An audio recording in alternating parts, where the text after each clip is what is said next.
Hello नमस्कार वन्नकम सत श्री अकाल। आप सभी का स्वागत है फिर से आपके अपने ही चैनल मैग्नेट ब्रेन्स में। मेरा नाम है सत्यम शर्मा और हम पढ़ रहे हैं क्लास 11 की फिजिक्स का chapter number 7 rotational motion. Topic की बात करूं तो हम प्योर रोलिंग को डिस्कस कर रहे हैं। देखो मैंने प्योर रोलिंग का ही पार्ट 1, पार्ट 2, पार्ट 3, पार्ट 4 डाला है, डालूंगा मतलब मैं। अब उसी पार्ट सारे प्योर, उसमें जितने भी केसेस है प्योर रोलिंग के वो हमने सब उसी के अंदर पढ़ लिए। मतलब अगर मैंने फ्रिक्शन को लेकर प्योर रोलिंग पढ़ाया है तो भी वो प्योर रोलिंग के अंदर ही पढ़ा दिया है। अगर हम इंक्लाइंड प्लेन में जाकर प्योर रोलिंग पढ़ेंगे तो वो मैं इंक्लाइंड प्लेन की प्योर रोलिंग भी प्योर रोलिंग के नाम से ही डाल रहा हूं लेक्चर। ठीक है, यही बात समझ में बाबा। जैसे अगर मान लो पार्ट 4 डाला मैंने किसका, प्योर रोलिंग का, तो हो सकता है प्योर रोलिंग के पार्ट 4 में आपको इंक्लाइंड प्लेन पर प्योर रोलिंग मिले, है ना। डिफरेंट केसेस है प्योर रोलिंग है। ठीक है, चलिए भाई आज के लेक्चर को स्टार्ट करते हैं। आज के लेक्चर में हम पढ़ेंगे direction of friction in case of translation and rotational combined. बाबा देखो क्या होता है, जब आपका ऑब्जेक्ट सिंपल ट्रांसलेशन मोशन कर रहा हो तो आप आसानी से बता सकते हो कि उसमें फ्रिक्शन कहां लग रहा होगा। डायरेक्शन बता सकते हो फ्रिक्शन की। देखो अगर ये ऑब्जेक्ट है, मास m का ऑब्जेक्ट है, अगर ये सीधे इस डायरेक्शन में ट्रांसलेशन मोशन कर रहा होगा तो आप बता सकते हो कि भाई फ्रिक्शन इसमें इस डायरेक्शन में लगेगा, है ना। अगर आपकी बॉडी रोटेशनल मोशन कर रही होगी तो आप बता सकते होगे, लेकिन जब आपकी body rotational plus translation motion कर रही हो तब ये बताना बहुत टफ है कि फ्रिक्शन की डायरेक्शन कहां होगी। मान लीजिए ये बॉडी है, इस बॉडी के पास v वेलोसिटी है, क्या है भाई, इस बॉडी के पास v वेलोसिटी है। या ये मान लो, इस तरीके से देख लो कि ये एक बॉडी है जिसका सेंटर ऑफ मास है c और इस पर मैंने एक फोर्स लगाया है f फोर्स। क्या लगाया भाई, f फोर्स लगाया है, ठीक है ना, f फोर्स, ठीक है ना। इसका रेडियस है भाई कैपिटल R। ये जो F फोर्स है ये कितनी दूरी से होकर जा रहा है भाई, सेंटर ऑफ मास से कितना दूर है, तो सेंटर ऑफ मास से ये दूर है x। कितना दूर है भाई, x दूर है, ठीक है ना। रेडियस कहीं और बना देता हूं, this is the radius capital R। दिक्कत है कोई? नहीं सर कोई दिक्कत नहीं। अच्छा ये आगे बढ़ने के साथ साथ क्या होगा भाई, इसमें एक ओमेगा भी आएगा। क्यों आएगा ओमेगा, कोई मुझे बता सकता है? सर इसलिए आएगा क्योंकि ये जो फोर्स है ये टॉर्क भी तो जनरेट करेगा, हाँ कि ना। हाँ, तो ये जो फोर्स है ये टॉर्क भी जनरेट करेगा जिसके कारण ओमेगा आना ही आना है, बॉडी रोटेट करेगी ही करेगी। दूसरी बात, ये एफ फोर्स लगने के कारण सेंटर ऑफ मास के पास, ये आर ना मुझे बहुत परेशान कर रहा है, आर मैं इधर बना देता हूं। सेंटर ऑफ मास एक एक्सेलरेशन ए से चलेगा। हाँ सर, इस एफ फोर्स के लगने के कारण अगर इस बॉडी का मास m है, स्मॉल m है, तो ये स्मॉल m की बॉडी ए एक्सेलरेशन से आगे की तरफ भागेगी। बट साथ ही साथ ये फोर्स इस परपेंडिकुलर डिस्टेंस से मल्टीप्लाई होके टॉर्क भी बनाएगा, जिससे क्या होगा भाई, ओमेगा आएगा, बॉडी रोटेट भी करेगी, है ना। तो मैं आपसे ये बात कर रहा था कि जब भी कोई बॉडी या तो ट्रांसलेशन मोशन कर रही होती है तो हम उसका बता सकते हैं आराम से कि फ्रिक्शन का डायरेक्शन क्या होगा। बट अगर बॉडी कंबाइंड मोशन करे, रोटेशन प्लस ट्रांसलेशन, तो भाई आप कभी भी नहीं बता सकते कि फ्रिक्शन की डायरेक्शन कहां होगी, मतलब देख कर नहीं बता सकते, है ना। ऐसे केसेस में आपको पॉइंट ऑफ कांटेक्ट को एनालाइज करना पड़ता है। मान लीजिए पॉइंट ऑफ कांटेक्ट है P, तो इसकी क्या टेंडेंसी है, इसमें मोशन की क्या टेंडेंसी है पॉइंट ऑफ कांटेक्ट में, उस मोशन की टेंडेंसी को देखकर ही आप बता पाओगे कि भाई फ्रिक्शन की डायरेक्शन कहां होगी, फ्रिक्शन फोर्स की डायरेक्शन कहां होगी। तो अभी इस क्लास के इस लेक्चर की स्टार्टिंग में हमको यही जानना है कि कैसे आप फाइंड आउट करोगे कि किसी ऑब्जेक्ट में फ्रिक्शन की डायरेक्शन कहां है अगर वो कंबाइंड मोशन में है तो। ठीक है, हाँ सर। चलिए तो देखिएगा मैं आपको क्या बताना चाह रहा हूं, ध्यान से सुनिएगा। मैं इसमें क्या करूंगा, मैं इसमें ट्रांसलेशन और रोटेशन, ट्रांसलेशन प्लस रोटेशन, ये दो अलग नजरिए से देखूंगा इस मोशन को, ठीक है ना। अभी मैं ये कंसिडर कर रहा हूं, कंसीडरिंग या अज्यूमिंग लिख देता हूं, अज्यूमिंग फ्रिक्शनलेस सरफेस। अभी अज्यूम कर रहा हूं, assuming frictionless surface, frictionless surface, है ना। तो हम ये जानना चाहेंगे कि भाई इसके पास कौन कौन से एक्सेलरेशन है। तो आपने बताया एक तो इस F के कारण ए एक्सेलरेशन आएगा और ये जो टॉर्क जनरेट करेगा उसके कारण क्या आएगा भाई, एक एंगुलर एक्सेलरेशन भी आने वाला है, ये पक्की बात है, ठीक है। तो हमने बोला भाई फ्रिक्शनलेस सरफेस मानो, और पहले देखो for translation motion only, for translation motion only. अभी हम सिर्फ ट्रांसलेशन मोशन के लिए देख रहे हैं। आप मुझे बताइए ट्रांसलेशन मोशन के लिए एक्सेलरेशन की क्या वैल्यू होगी? वो आप बोलोगे सर एक्सेलरेशन की वैल्यू होगी F/m, हाँ कि ना? और डायरेक्शन क्या कहाँ होगी? F/m की डायरेक्शन होगी ये इस साइड, इस साइड, ठीक है ना? हाँ कि ना? हाँ sir. Second point, for rotational motion, अभी हम सिर्फ और सिर्फ रोटेशनल मोशन मान रहे हैं, ठीक है ना? फॉर रोटेशनल मोशन एक्सेलरेशन की, एंगुलर एक्सेलरेशन की वैल्यू क्या होगी? हम अभी क्या कर रहे हैं? सरफेस को फ्रिक्शनलेस माना है हमने, तो हम बोल सकते हैं अल्फा की वैल्यू क्या होगी? हम जानते हैं tau is equal to I alpha होता है, हाँ कि ना? ओके, तो अल्फा क्या होगा भाई? अल्फा क्या होगा भाई? टाउ बाय आई होगा। क्या ये बात मानते हो आप कि नहीं? ठीक है सर, ये बात तो हम मानते हैं, ये बात तो हम मानते हैं, है ना? और ये भी मानते हैं कि जब ये एंगुलर एक्सेलरेशन अल्फा से घूमेगा तो इस पॉइंट ऑफ कांटेक्ट के पास, इस डायरेक्शन में, इस डायरेक्शन के पास एक क्या होगा? टेंजेंशियल एक्सेलरेशन होगा। एक ए तो है ही है इसके पास इस डायरेक्शन में, लेकिन पॉइंट पी के पास इस डायरेक्शन में एक एटी भी होगा, ठीक है ना? और उस एटी की वैल्यू क्या होगी वो मैं लिखने जा रहा हूं, है ना? AT is equal to R alpha, R alpha, ठीक है? एटी की value R alpha, frictionless surface माना, ठीक है ना? चलो, तो R alpha, A T is equal to R alpha. R की अल्फा की जगह हम क्या लिख सकते हैं? टाउ बाई आई लिख सकते हैं। हाँ सर, बिल्कुल लिख सकते हो, ठीक है ना? टाउ बाई आई लिख सकते हैं। चलो, अब अगर हम टाउ की बात करें, टॉर्क की बात करें, तो टॉर्क कैसे जनरेट होगा? ये फोर्स इंटू ये perpendicular distance F into x. कुछ गलत कहा मैंने? नहीं। इस एफ इंटू एक्स को यहां रख दो, पुट कर दो, एफ इंटू एक्स को यहां पुट कर दो, तो ये फॉर्मूला बन जाएगा A T is equals to tau की जगह F X upon I into R. ये एटी की डायरेक्शन कहाँ है? ये इस डायरेक्शन में, ठीक है? तो एरो बना देता हूं मैं इस डायरेक्शन में। कोई दिक्कत, कोई परेशानी नहीं सर? तो देखो, एक एक्सेलरेशन की डायरेक्शन आपको ये मिल गई मैग्नीट्यूड के साथ, एक एक्सेलरेशन की डायरेक्शन आपको ये मिल गई मैग्नीट्यूड के साथ, ठीक है? पक्का 100%? हाँ सर। अब देखो, अगर हम बात करें इस ट्रांसलेशन और रोटेशनल मोशन को अगर हम कंबाइंड कर दें, क्या कर दें? इस ट्रांसलेशन और रोटेशनल मोशन को हम कंबाइंड कर दें, तो पी पॉइंट के पास टोटल नेट एक्सेलरेशन कितना है? पी पॉइंट के पास टोटल नेट एक्सेलरेशन कितना है? तो आप बोलोगे एक तो है ट्रांसलेशन के कारण और एक तो है रोटेशनल के कारण। ट्रांसलेशन के कारण कितना है? F/m, है ना? प्लस रोटेशन के कारण क्या है भाई? F X R by I, लेकिन वो अपोजिट डायरेक्शन में है, तो minus F X R by I, F X R by I, ठीक है? चलो, ये निकालते हैं। अब हम निकालते हैं total acceleration, net acceleration at point P. F/m minus F X R by I. कोई दिक्कत, कोई परेशानी नहीं? आप समझ रहे हैं ना कि ऐसा हमको क्यों करना पड़ रहा है? क्योंकि भाई कंबाइंड मोशन में आप नहीं बता सकते कि फॉरवर्ड स्लिपिंग कब हो जाएगी, बैकवर्ड स्लिपिंग कब हो जाएगी, कब प्योर रोलिंग होगी, आपको नहीं पता। उसके लिए आपको कोई एक ऐसी चीज चाहिए जिसे देखकर आप बता पाओ या जिसे आप एनालाइज करके बता पाओ कि अच्छा इसमें फ्रिक्शन की डायरेक्शन कहां होगी, ठीक है? समझना।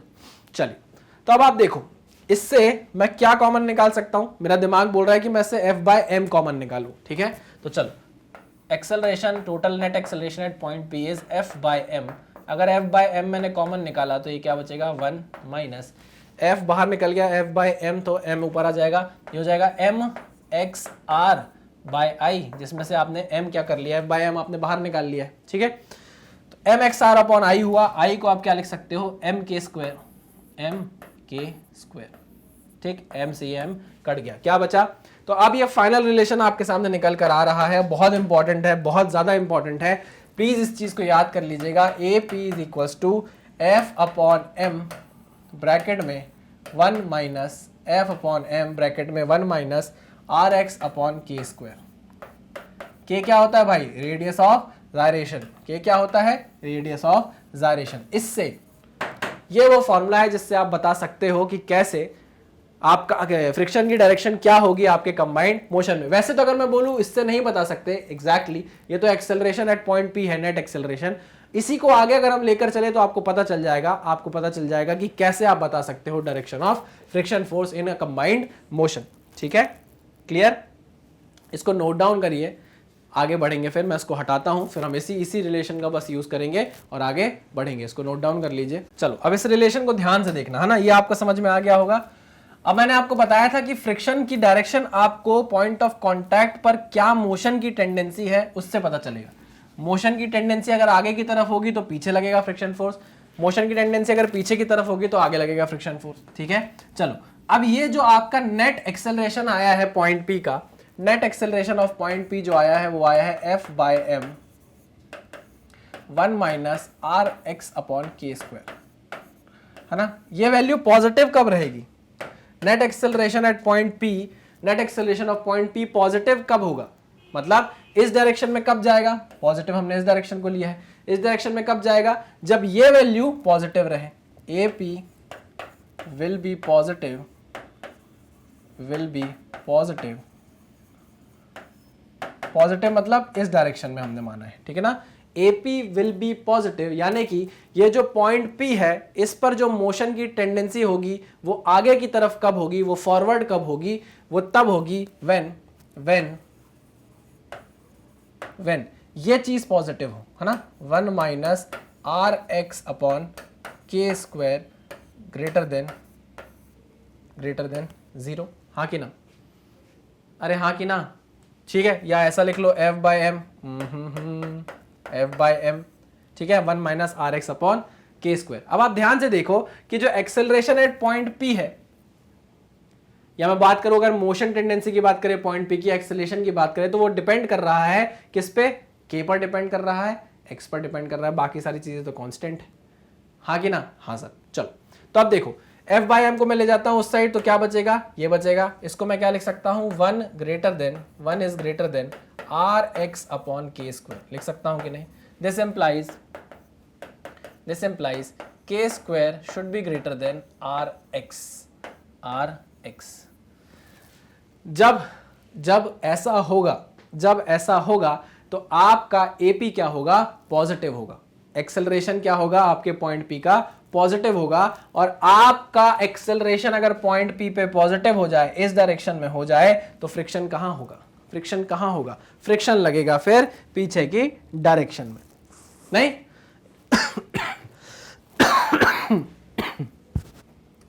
आई मेरी बात समझ में? एक बार फिर से रिपीट करता हूं। हमने ये बोला, हमने रिलेशन निकाला, हमने बोला भाई इस रिलेशन में जो एक्सेलरेशन है पॉइंट P का वो डिपेंड, देखो F constant, M constant, R constant. हमने बोला डिपेंड कर रहा है वो किस पर? X पे डिपेंड कर रहा है, ठीक है, X पे डिपेंड कर रहा है, और रेडियस ऑफ जायरेशन पे डिपेंड कर रहा है, मतलब I पे डिपेंड कर रहा है कुल मिलाकर। ठीक है सर, बोल सकते हैं, है ना। तो हमने ये बोला कि अगर इसको पॉजिटिव करना चाहे हम, एक्सेलरेशन एट पॉइंट P पर अगर हमको पॉजिटिव चाहिए, वो इस डायरेक्शन में चाहिए, तो ये बात पक्की है कि हमको ये वैल्यू पॉजिटिव चाहिए। बाबा अगर ये वैल्यू यहाँ पर A है, यहाँ पर 80 है, अगर A बड़ा हो जाएगा 80 से तो पॉजिटिव हो जाएगी वैल्यू, और अगर 80 बड़ा हो जाएगा A से तो नेगेटिव हो जाएगी वैल्यू। तो हमने ये पहले ही मान लिया कि हमको ये वैल्यू पॉजिटिव चाहिए, तो इसका मतलब ये है कि ये पूरी वैल्यू क्या होनी चाहिए? पॉजिटिव होनी चाहिए। इसको हमने पॉजिटिव रखा तो हमारे पास ये रिलेशन आया। अगर ये आपने ये मेंटेन कर लिया तो ये बात पक्की है कि AP पॉजिटिव रहेगा, एंड फ्रिक्शन, AP अगर पॉजिटिव रहा इस डायरेक्शन में, तो फ्रिक्शन कहां लगेगा? बैकवर्ड डायरेक्शन में, and friction will act in backward direction.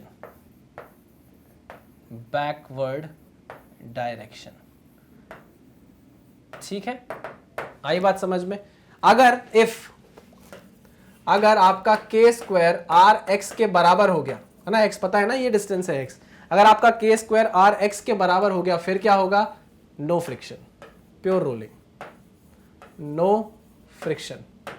क्या हो जाएगा? ये प्योर रोलिंग का केस हो जाएगा। आई बात समझ में? हाँ सर। और तीसरा केस क्या बन सकता है? If k square is less than R X. अगर ये केस बन गया तो इसका क्या मतलब हुआ कि अब आपका जो AP है वो पीछे की तरफ जाएगा, तो उसमें फ्रिक्शन कहां लगेगा? फॉरवर्ड डायरेक्शन में लगेगा। ठीक है, तो यहां पर लिख देते हैं friction will be in forward direction, friction will act in forward direction. आई बात समझ में? ये 3 केस है जो आपको याद रखने हैं, बहुत इंपॉर्टेंट है। इसी से आप बता पाओगे कि फ्रिक्शन की डायरेक्शन क्या होने वाली है कंबाइंड मोशन में। इसके लिए मैं एक क्वेश्चन भी आपके सामने लेकर आया हूं, बड़ा मजा आएगा उस क्वेश्चन को सॉल्व करने में। अभी तो आप इस रिलेशन को याद करो, कभी ये भूल जाओ तो इस रिलेशन से आप निकाल सकते हो। ठीक है, चलिए क्वेश्चन पर चलें। हाँ सर, क्वेश्चन पर चलते हैं। आइए, क्वेश्चन से ज्यादा अच्छे से समझ में आएगा। ये है क्वेश्चन हमारी आंखों के सामने। Find the direction of friction force in the following cases if rolling object is a ring, a disc, a solid sphere, a hollow sphere. सबके लिए आपको आई पता होना चाहिए। रिंग के लिए आई की वैल्यू क्या होती है?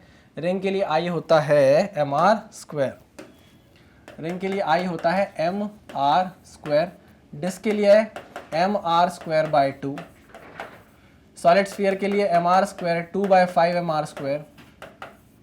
और होलो स्फीयर के लिए 2/3 mr²। क्या गलत कहा मैंने? नहीं सर, सारी चीजें तो पता है।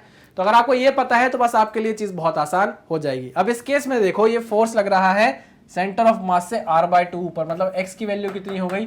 r/2। मान लो अगर ये रिंग है, अगर ये रिंग है तो बताओ डायरेक्शन ऑफ फ्रिक्शन फोर्स कहां होगा? तो हम जानते हैं, हमारे पास एक रिलेशन है, आइए उसी का यूज करेंगे डायरेक्टली। पहले ए के लिए यूज करते हैं। क्या है रिलेशन? रिलेशन है k² ग्रेटर देन rx। अगर ऐसा है तो ठीक है, अगर ऐसा नहीं है तो भी ठीक है। आओ चेक करते हैं। k² की वैल्यू क्या है for ring? For ring mk² is equals to mr²। ठीक है ना, m से m कटा तो k² की वैल्यू कितनी आ गई? r²। ठीक है ना, k² की वैल्यू कितनी आ गई? r²। और दूसरी बात, x की वैल्यू कितनी है? x की वैल्यू है r/2। rx कितना हो गया? rx हो गया r इंटू r/2 यानी कि r²/2। This is the value of r into x. And what is the value of k²? k² की वैल्यू है r²। तो मुझे बताओ कौन सी कंडीशन सेटिस्फाई हो रही है? मैं लिख रहा हूं condition k² greater than rx, k² is equal to rx and k² less than rx। बताओ कौन सी कंडीशन फॉलो हो रही है रिंग के लिए? rx की वैल्यू है r²/2 और k² की वैल्यू है r²। तो हम यहां पर क्लियरली देख पा रहे हैं कि k² is greater than rx। पहली कंडीशन फॉलो हुई है, तो हम इस केस में बोल सकते हैं बैकवर्ड। फ्रिक्शन की डायरेक्शन कहां होगी? बैकवर्ड। फ्रिक्शन की डायरेक्शन क्या होगी भैया? बैकवर्ड होगी। आई बात समझ में? हाँ सर। अब देखो किसके लिए देख लें।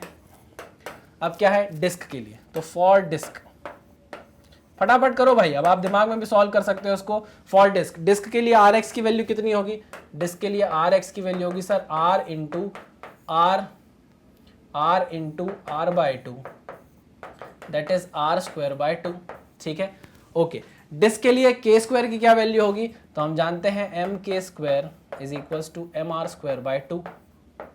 ठीक है ना, m से m कट गया, k² की वैल्यू कितनी आ गई? r²/2। ये देखो कौन सी कंडीशन सेटिस्फाई हो रही है? k² कितना है? r²/2, rx कितना है? r²/2। तो यहां हम बोल सकते हैं कि k² is equals to rx यानी कि नो फ्रिक्शन।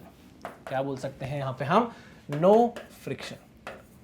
फ्रिक्शन एक्ट नहीं करने वाला है। Very good. चलो तीसरे केस को देखें, सॉलिड स्फीयर। सॉलिड स्फीयर के लिए देख लें। तो फॉर सॉलिड स्फीयर बहुत आसान है भैया, बहुत ही ज्यादा आसान है। For solid sphere mk² is equals to 2/5 mr²। क्या क्या कटेगा? m से m कट जाएगा। k² is equals to 2/5 r², sorry, k² is equals to 2/5 r²। ये बचा। चलिए अब आइए rx की वैल्यू फाइंड आउट करें। rx कितना होगा? rx वही r²/2, r into r/2, r²/2। ठीक है, पक्का। अब मुझे बताइए इस केस में क्या होगा? 2/5 कितना होता है? 2/5 कितना होता है?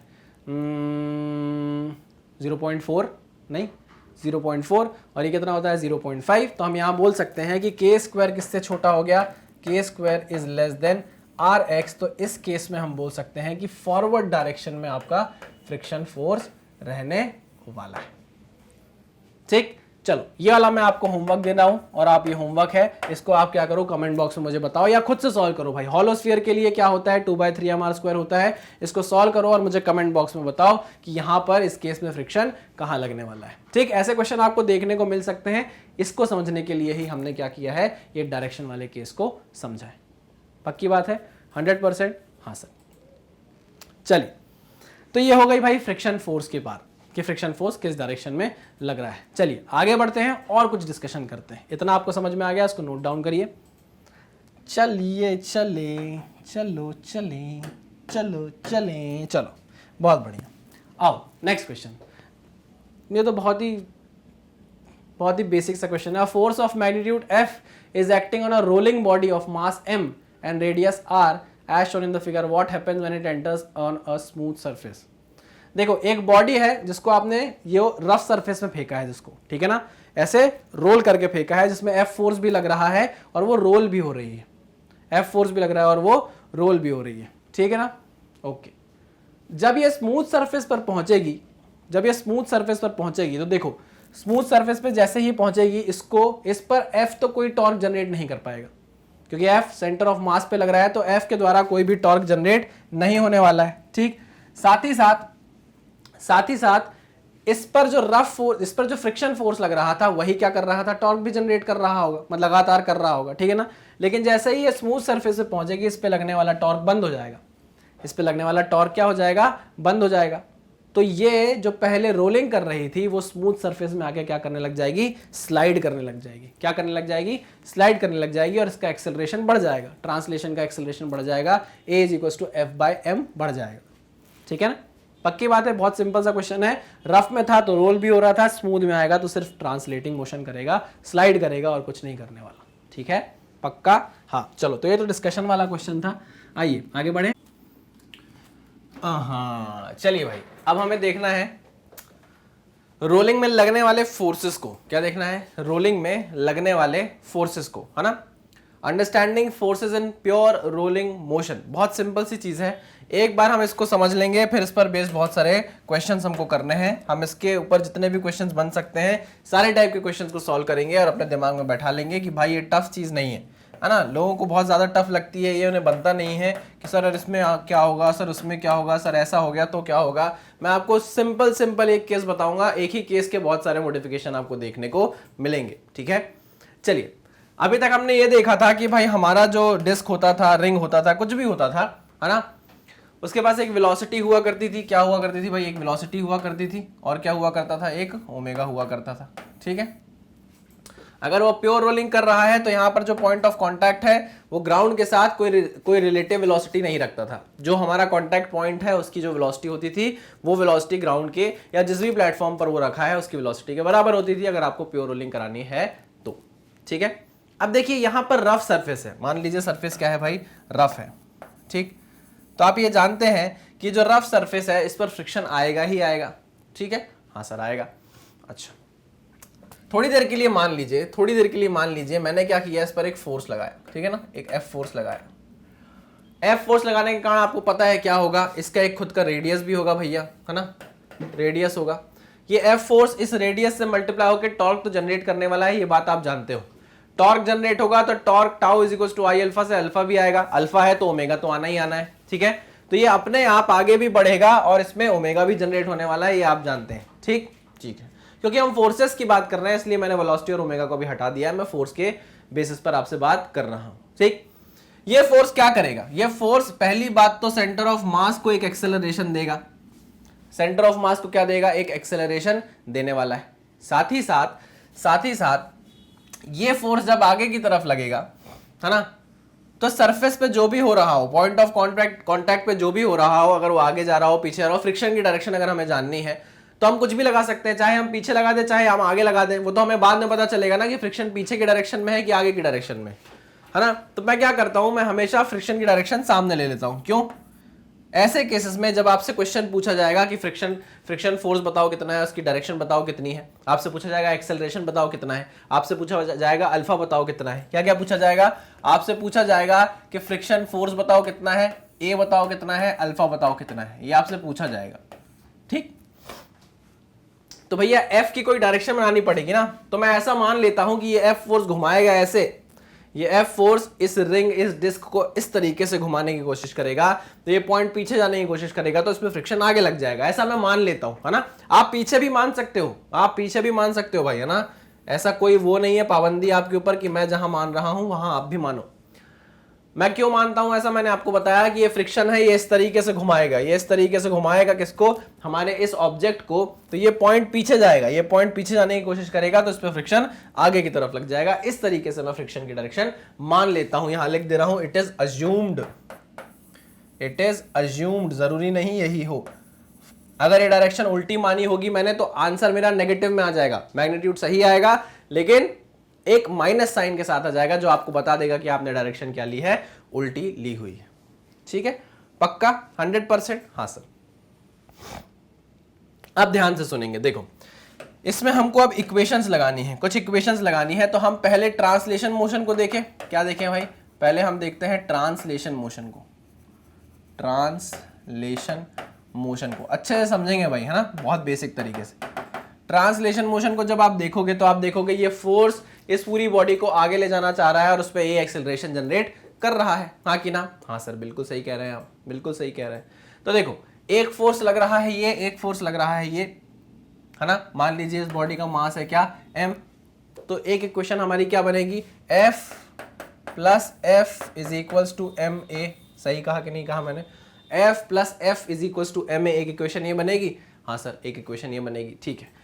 ट्रांसलेशन मोशन के कारण हमने ये इक्वेशन बना दी। दूसरा हमारा रोटेशन मोशन भी तो होगा, रोटेशनल मोशन भी तो होने वाला है। हाँ सर, रोटेशनल मोशन भी होने वाला है।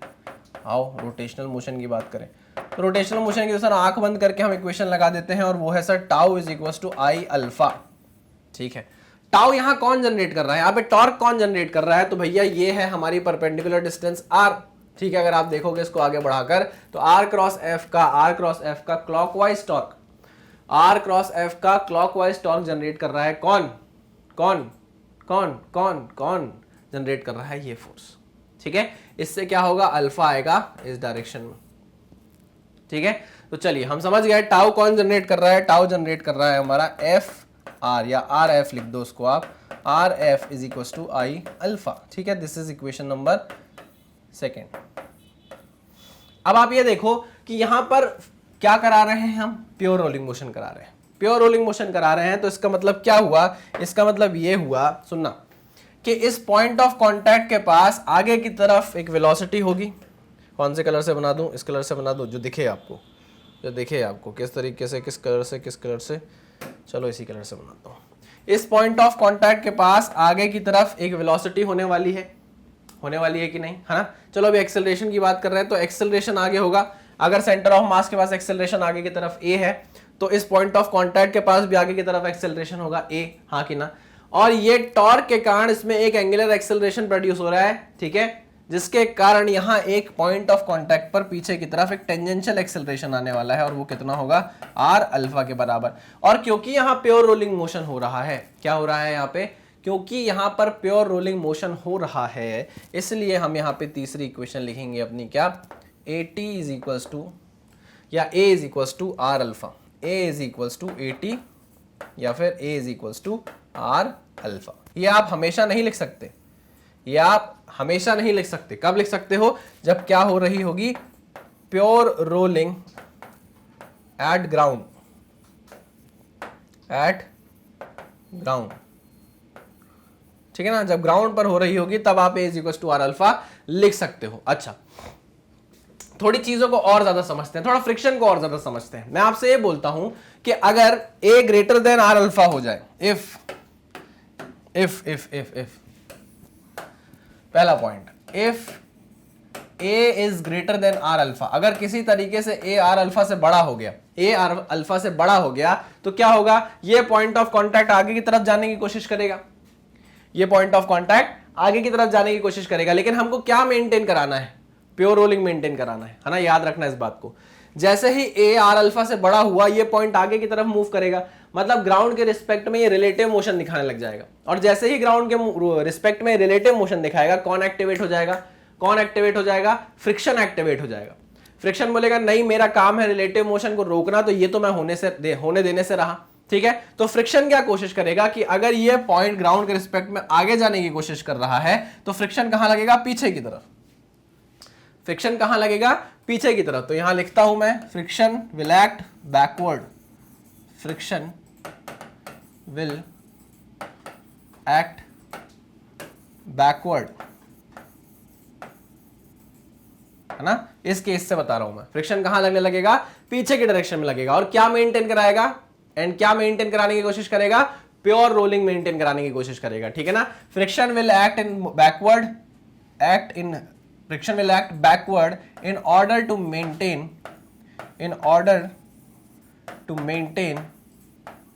pure rolling, ठीक है। हाँ सर, ठीक है। आगे की तरफ जाने लगेगी आपकी बॉडी, तो फ्रिक्शन उसको आगे जाने से रोकेगा और वहीं पर रोककर क्या कर देगा, रिलेटिव मोशन को खत्म कर देगा। अच्छा एक बात बताओ, इस पॉइंट ने आगे बढ़ना चाहा लेकिन फ्रिक्शन ने लगकर इस पॉइंट को आगे नहीं बढ़ने दिया, पॉइंट को वहीं रहने दिया, पॉइंट ऑफ कांटेक्ट को वहीं रहने दिया, कोई रिलेटिव मोशन नहीं होने दिया, तो ये कौन से टाइप का फ्रिक्शन है, ये किस टाइप का फ्रिक्शन है। अगर किसी बॉडी पर फ्रिक्शन फोर्स लगे या कोई बॉडी आगे मूव करना चाहे लेकिन फ्रिक्शन फोर्स लगने के कारण वो मूव ना कर पाए, तो ये कौन सा फ्रिक्शन होता है सर, ये स्टैटिक फ्रिक्शन होता है। अरे याद करो बाबा, याद करो, सब पढ़ा हुआ है आपने। एक बॉडी हमारी पास हुआ करती थी फ्रिक्शन में, एम मास की, हम इस पे एफ फोर्स लगाते थे लेकिन ये बॉडी मूव नहीं करती थी क्योंकि उतना ही फ्रिक्शन फोर्स हमको पीछे की तरफ मिल जाता था। हम फिर एफ फोर्स को बढ़ाते थे, फिर बॉडी मूव नहीं करती थी, इस फ्रिक्शन फोर्स की वैल्यू फिर बदल जाती थी। ये सेल्फ एडजस्टिंग नेचर का होता था, है ना। और ये इसको क्या बोलते थे हम, स्टैटिक फ्रिक्शन बोलते थे। इसकी कोई वैल्यू नहीं होती थी, ये सेल्फ एडजस्टिंग होता था। इसकी वैल्यू हमको फाइंड आउट करनी पड़ती थी, सॉल्व करके, एनालाइज करके, हाँ कि ना, इक्वेशंस बना के। हाँ सर, याद आया। बॉडी मूव नहीं कर रही। सिमिलरली यहां भी पॉइंट ऑफ कांटेक्ट मूव करना चाहता था क्योंकि A is greater then R alpha हो गया था, बट फ्रिक्शन ने बोला कि ऐसे होने के, अगर ऐसा हो गया तो रिलेटिव मोशन हो जाएगा और मेरे होते हुए मैं रिलेटिव मोशन को होने नहीं दे सकता, ठीक है। तो उसने क्या लगाया, फ्रिक्शन फोर्स लगाया और इस पॉइंट ऑफ कांटेक्ट मूव नहीं होने दिया। मतलब फ्रिक्शन किस टाइप का था, स्टैटिक था, ठीक है, स्टैटिक नेचर का फ्रिक्शन था। ये याद रखना भाई, ये याद रखना। मैं इसको लाल कलर के पेन से लिख रहा हूं, बहुत ज्यादा कंफ्यूजन होती है नहीं तो। Friction will act backward in order to maintain pure rolling. here friction is static in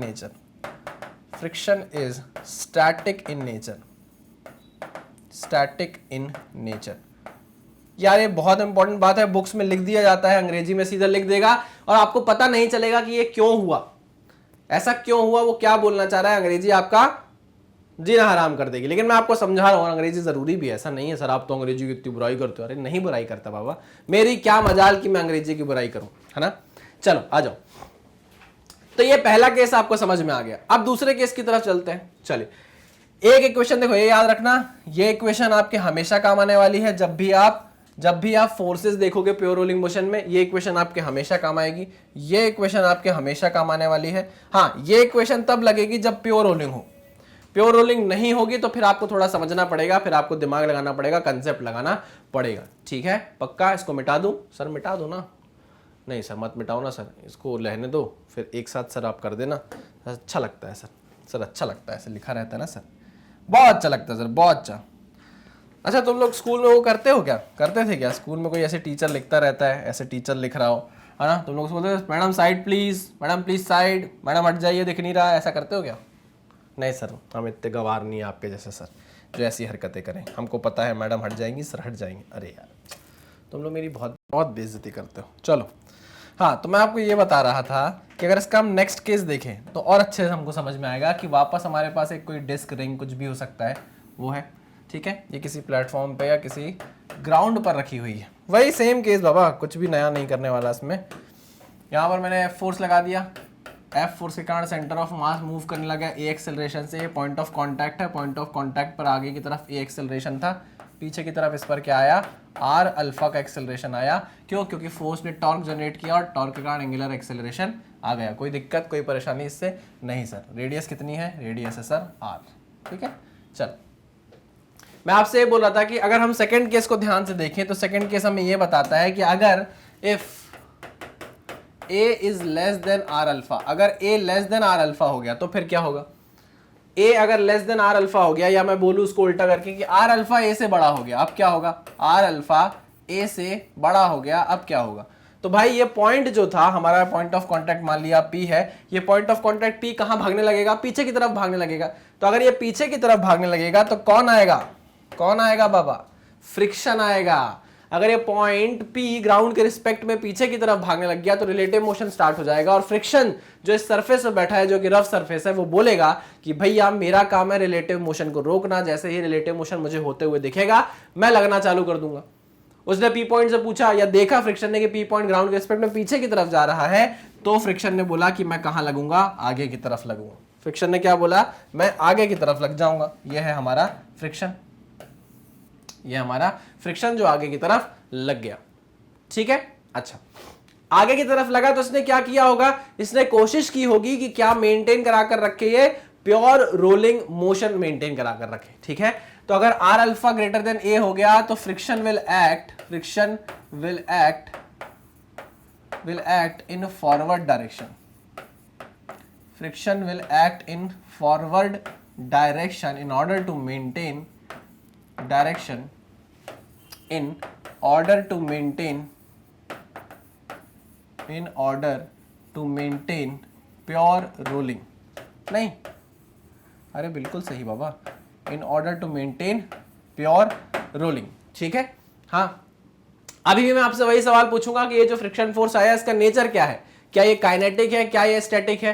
kinetic friction ये तब होता जब ये आर अल्फा ए से इतना बड़ा हो जाता कि ये पूरे इस ऑब्जेक्ट को खींचकर पीछे ले जा रहा होता, स्किड करने लगता, ये पॉइंट स्किड करने लगता और फिर फ्रिक्शन कुछ भी नहीं कर पाता। फ्रिक्शन की भी तो एक लिमिट है ना बाबा, फ्रिक्शन भी अपनी मैक्सिमम लिमिट तक जाके हिम्मत हार जाता है, वो बोल देता है भाई अब नहीं हो रहा मुझसे, चलो तुमको मोशन करना है करते रहो, मैं तुम पे कांस्टेंट फ्रिक्शन लगा दूंगा जिसको मैं काइनेटिक फ्रिक्शन बोलूंगा। आई मेरी बात समझ में? हाँ, लेकिन जब तक इस पॉइंट का मोशन स्टार्ट नहीं हो रहा आप ये समझ जाओ कि भैया फ्रिक्शन अभी इस पॉइंट को रोकने के लिए सक्षम है। ठीक है, इसको बढ़ने देने के लिए, आगे पीछे होने देने के लिए अभी रोक सकता है हमारा फ्रिक्शन। नहीं आई बात समझ में बाबा? फ्रिक्शन का काम है इस पॉइंट के रिलेटिव मोशन को रोकना, लेकिन उसके पास जितनी क्षमता होगी, जितनी उसकी कैपेसिटी होगी, वो उतनी ही तो फोर्स लगाकर रोक पाएगा। अगर पीछे खींचने वाला ये आर अल्फा कुछ ज्यादा ही बड़ा हो गया, तो भाई पी पॉइंट पीछे खींचता जाएगा, फ्रिक्शन हार मान लेगा, बोलेगा भाई मेरी मैक्सिमम वैल्यू से ऊपर चले गए हो तुम, अब तुम जाओ, काइनेटिक फ्रिक्शन लगना चालू हो जाएगा। लेकिन जब तक नहीं लग रहा, जब तक ये पॉइंट स्किड नहीं कर रहा, स्लाइड नहीं कर रहा, तब तक रुका हुआ है अगर उस पॉइंट पर, तो आप ये समझ जाओ कि वहां स्टैटिक फ्रिक्शन लग रहा होगा और कुछ भी नहीं। ठीक है, तो here friction is static in nature, friction is static in nature। क्यों भैया?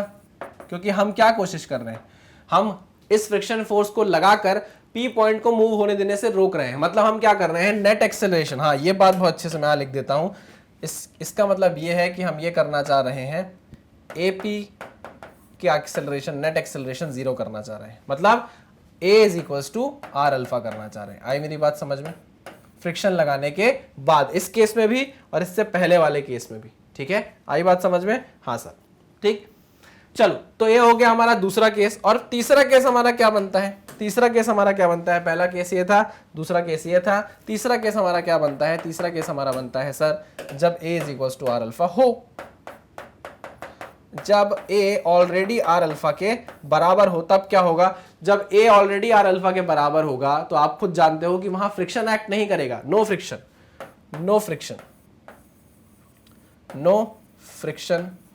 Force will act, no friction force will act. क्यों? क्योंकि कोई रिलेटिव मोशन ही नहीं होगा। A is equals to R alpha अगर है तो कोई रिलेटिव मोशन नहीं होगा, तो A is equals to R alpha होने वाला है, हाँ कि ना? कोई फ्रिक्शन नहीं लगने वाला। ये तीन केसेस आपको याद रखना है। हाँ, एक चीज और इंपॉर्टेंट है जो आप समझेंगे कि भैया कब प्योर रोलिंग मोशन होगी, कब प्योर रोलिंग मोशन पॉसिबल है। ठीक है, तो इस चीज को भी समझना, when pure rolling motion is possible. एक और मैं ऐड करता हूं, इसे देखेंगे, आओ चलो। व्हेन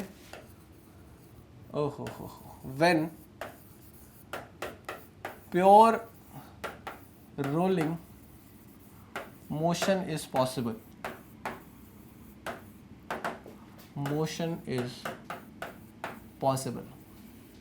आ जाओ समझो। अब आपने देखा कि आपका जो P पॉइंट था वो रिलेटिव मोशन करना चाहता था, है ना? जब A greater than R alpha हुआ, जब आर अल्फा ग्रेटर देन 1, जब R alpha greater than A हुआ, क्या? जब A greater than R alpha हुआ या फिर R alpha greater than A हुआ, इन दोनों ही केसेस में point P starts relative motion with respect to ground, relative motion with respect to ground, हाँ कि ना। लेकिन हमको क्या कराना था भाई, हमको प्योर रोलिंग मोशन को मेंटेन कराना था, और उसको मेंटेन कराने में हमारी मदद कौन कर रहा था, फ्रिक्शन फोर्स मदद कर रहा था। हाँ, लेकिन ये फ्रिक्शन फोर्स कब तक कर सकता है, जब तक फ्रिक्शन फोर्स की मैक्सिमम वैल्यू रीच ना हो जाए, हाँ कि ना। जब तक फ्रिक्शन फोर्स के बस से बाहर ना चले जाए चीजें, तब तक ये प्योर रोलिंग मोशन हो सकती है। अगर ये सारे फोर्सेस या सारी चीजें या सारा रिलेटिव मोशन फ्रिक्शन फोर्स के बस के बाहर चला गया, तो फिर आप ये बात भूल जाओ कि आप प्योर रोलिंग मोशन मेंटेन करा सकते हो। ठीक है, जैसे समझना, इफ जो फ्रिक्शन फोर्स है आपका, उसकी वैल्यू लेस देन अगर म्यू एन है ना, म्यू एन है, मैक्सिमम वैल्यू कितनी हो सकती है भाई, फ्रिक्शन की मैक्सिमम वैल्यू कितनी हो सकती है, आप जानते हो, जो उसकी लिमिटिंग वैल्यू है ना, म्यू एस इंटू एन, ये उसकी मैक्सिमम वैल्यू हो सकती है। ठीक, इसके नीचे इसके बाद तो हिम्मत तोड़ देगा फ्रिक्शन बोल देगा जाओ भाई, हमसे कोई लेना देना नहीं है, हम नहीं रोक सकते, तुम कर लो रिलेटिव मोशन। हमारी बस की बात थी रिलेटिव मोशन को रोकना तब तक जब तक स्टैटिक फ्रिक्शन हो, जब तक इस फ्रिक्शन की वैल्यू म्यू एन से क्या हो, कम हो। ठीक है, तो if F is less than और equal to mu N, then only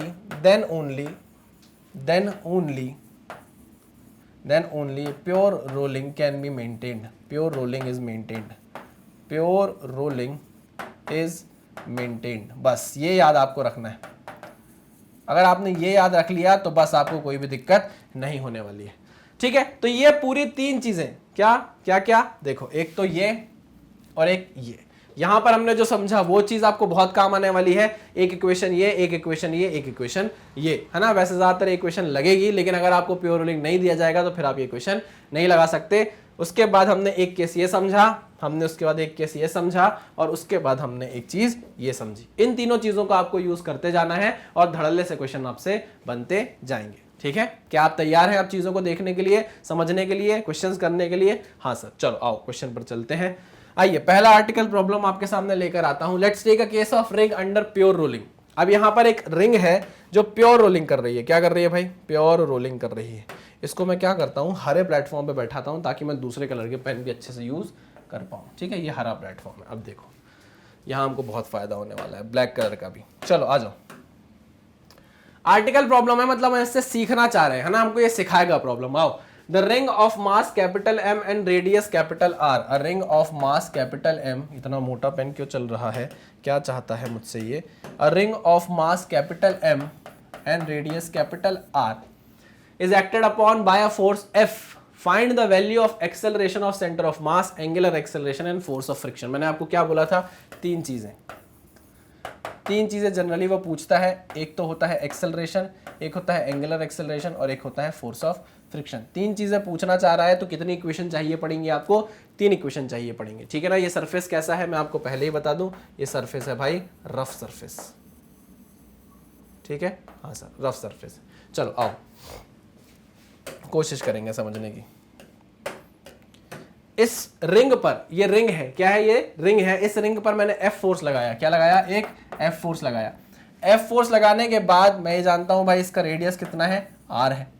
F force लगाने के बाद मैं जानता हूं इस पर क्या होगा, इस पर क्या बीतेगी, इस पर आएगा एक्सेलरेशन। सर, एफ फोर्स लगाने के कारण ये पूरी बॉडी क्या करना चाहेगी, आगे की तरफ मूव करना चाहेगी, तो इसके सेंटर ऑफ मास के पास एक एक्सेलरेशन आ जाएगा ए, जो पूरी बॉडी के पास होगा, जिससे पूरी बॉडी मूव कर रही होगी। साथ ही साथ हम ये भी जानते हैं कि ये फोर्स क्या बनाएगा, एक टॉर्क बनाएगा इस रेडियस से मिलके, है ना। क्या बनाएगा? टॉर्क बनाएगा, जिसके कारण एंगुलर एक्सेलरेशन भी आने ही वाला है। ये बात भी पक्की है। ठीक, हाँ सर, ठीक। प्योर रोलिंग इज मेंटेन्ड, तो ये बात पक्की है कि भाई जहां पॉइंट ऑफ कॉन्टैक्ट है, प्योर रोलिंग है, तो हम जानते हैं कि जहां, अच्छा एक चीज और, ये एफ फोर्स आगे लगा। मैंने आपको बताया था कि भाई सरफेस अगर रफ है तो फ्रिक्शन फोर्स आएगा। उसकी डायरेक्शन आप आगे भी मान सकते हो, पीछे भी मान सकते हो। आंसर आपको बता देगा कि आपने जो माना था वो सही है या नहीं, है ना। लेकिन मैं क्या सोचता हूं, मैं हमेशा ये सोचता हूं कि ये फोर्स ऐसा टॉर्क जनरेट करेगा, क्लॉकवाइज टॉर्क जनरेट करेगा, ऐसे घुमाएगा, ये पॉइंट पीछे जाना चाहेगा तो फ्रिक्शन इस पे कहां लग जाएगा, आगे की तरफ लग जाएगा। ऐसा मैं मान लेता हूं, ऐसा आप भी मानो, जरूरी नहीं है, मैं ऐसा मान लेता हूं, ठीक है, ओके।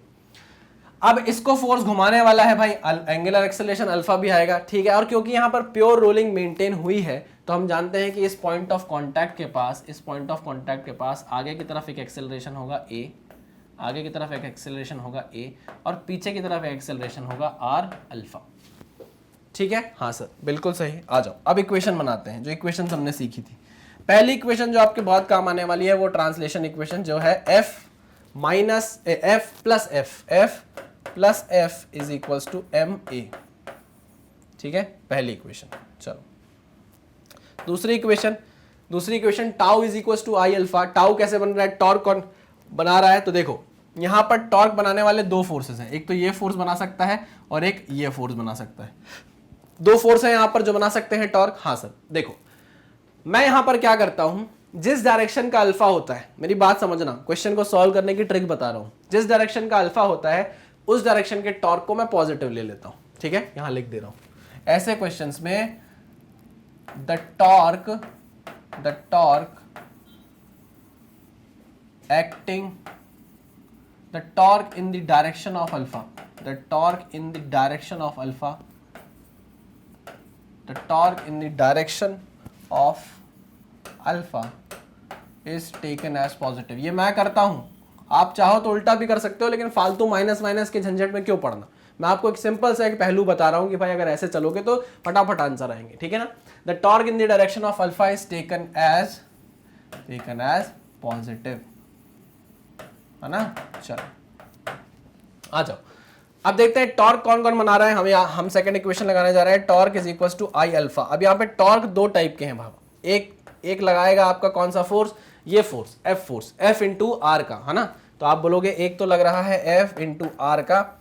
अब इसकी डायरेक्शन क्या है, F इंटू आर की डायरेक्शन है clockwise, in the direction of alpha है, in the direction of alpha है, तो मैं इसको पॉजिटिव ले रहा हूं, ठीक है ना। आप बोलोगे सर क्लॉकवाइज को तो नेगेटिव लेते थे, लेकिन यहां पर क्योंकि अल्फा हमारा सेम डायरेक्शन में आ रहा है, अल्फा हमको पॉजिटिव चाहिए, अल्फा की वैल्यू आपको पॉजिटिव चाहिए, तो आप इसलिए इस टॉर्क की डायरेक्शन को पॉजिटिव मान रहे हो क्योंकि ये अल्फा की डायरेक्शन में है। चलिए माइनस, अब देखो एक टॉर्क बनाएगा ये F इंटू ये R, ये देखो ये R, ये भी तो R है, ठीक, ये भी तो R है, हाँ सर, F इंटू आर, ठीक है ना, F इंटू आर बाहर की तरफ एंटी क्लॉकवाइज, ये एंटी क्लॉकवाइज बना रहा है अपोजिट डायरेक्शन में अल्फा के, तो मैं इसको लिखूंगा F into R is equals to I alpha, is equals to I alpha. I ring का कितना होता है, रिंग का आई होता है MR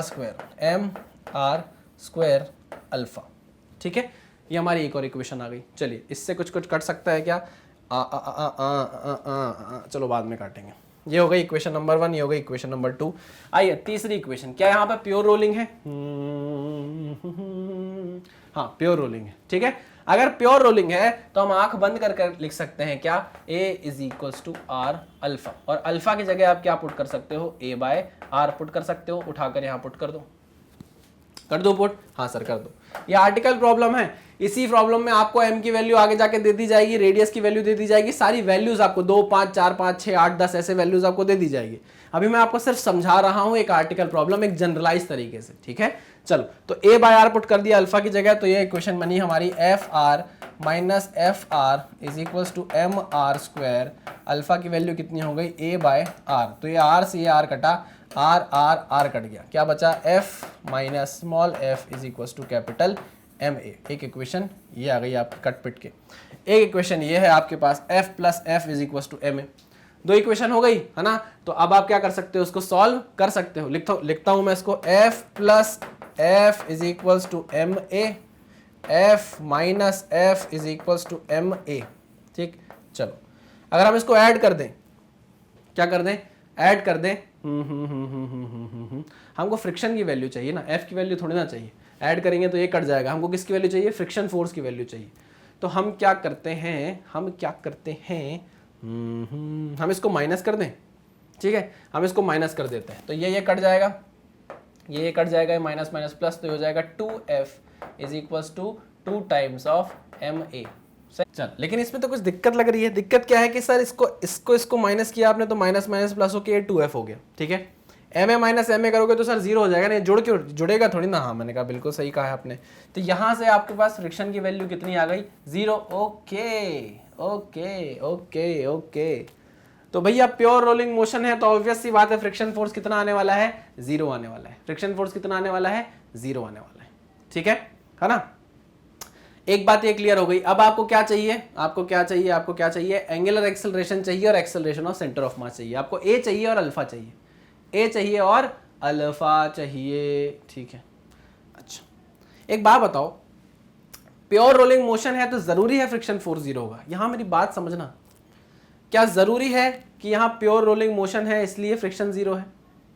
सर ये बात तो पक्की है कि अगर प्योर रोलिंग होता है तो फ्रिक्शन 0 है, बट ये भी तो हो सकता है कि प्योर रोलिंग में लाने वाला फ्रिक्शन हो तो यहां पर फ्रिक्शन की कुछ वैल्यू भी आ सकती है। मेरी बात समझना कि अगर अभी प्योर रोलिंग मोशन चल रहा है तो उस प्योर रोलिंग मोशन में इतना फ्रिक्शन फोर्स लगा था जिसके कारण वो प्योर रोलिंग में आया है।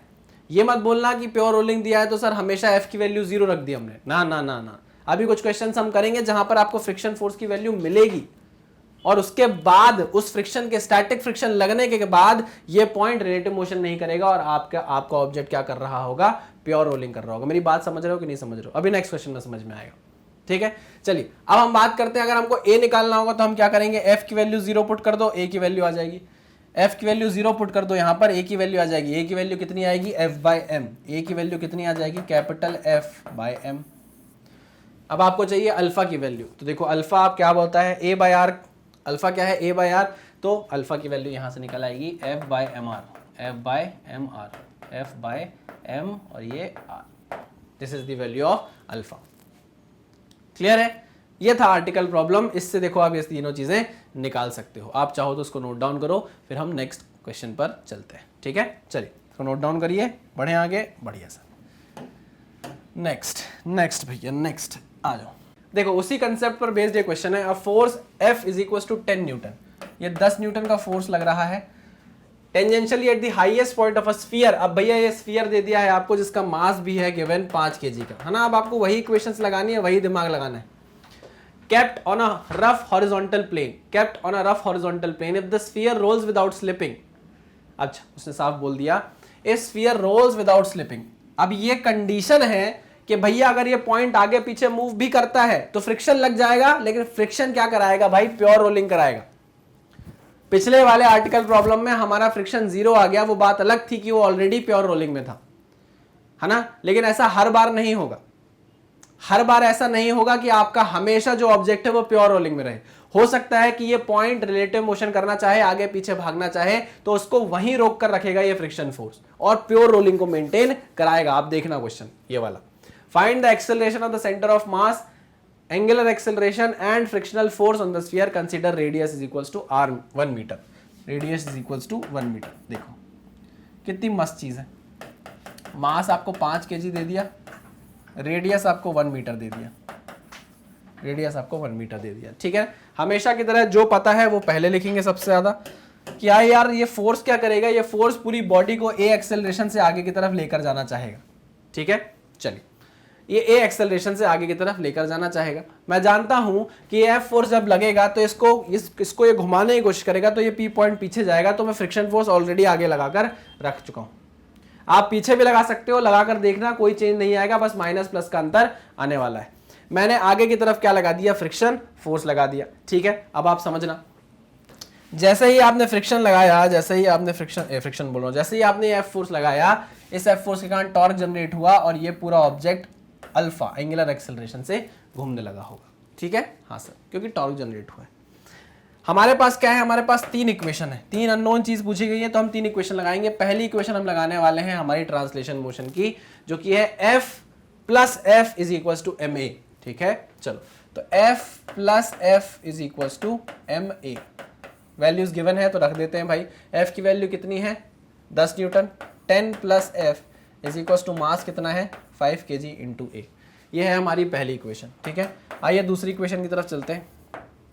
Tau is equals to I alpha. मैंने आपको बोला था कि इस केस में हम जिस डायरेक्शन का अल्फा होता है उस डायरेक्शन के टॉर्क को हम पॉजिटिव ले लेते हैं। तो यहाँ पे टॉर्क बनाने वाले 2 फोर्स हैं, एक तो कैपिटल एफ और एक तो स्मॉल एफ। ठीक है, तो आइए टॉर्क बनाते हैं, capital F into R minus small F into R. इसलिए मैंने इसको पॉजिटिव लिया है क्योंकि कैपिटल एफ वाला जो टॉर्क है, कैपिटल एफ फोर्स जो टॉर्क बना रहा है वो उसी डायरेक्शन में है जिस डायरेक्शन में अल्फा है, ठीक है। चलो आ जाओ, is equal to I alpha. अब देखो आई सॉलिड स्फीयर दिया हुआ है, तो सॉलिड स्फीयर का आई कितना होता है 2/5 mr² इंटू अल्फा, ठीक है। अच्छा, यहां पर आप देखो mr², यहां वैल्यू पुट कर सकते हैं क्या, कर दूं क्या, अभी जरूरत है।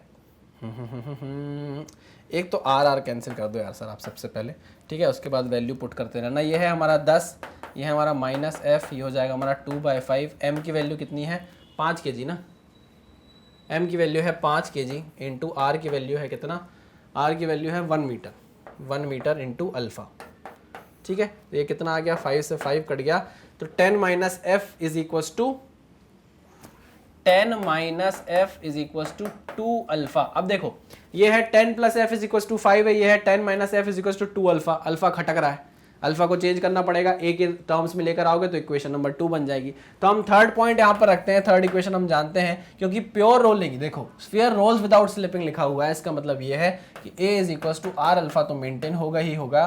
This implies alpha is equal to a/r।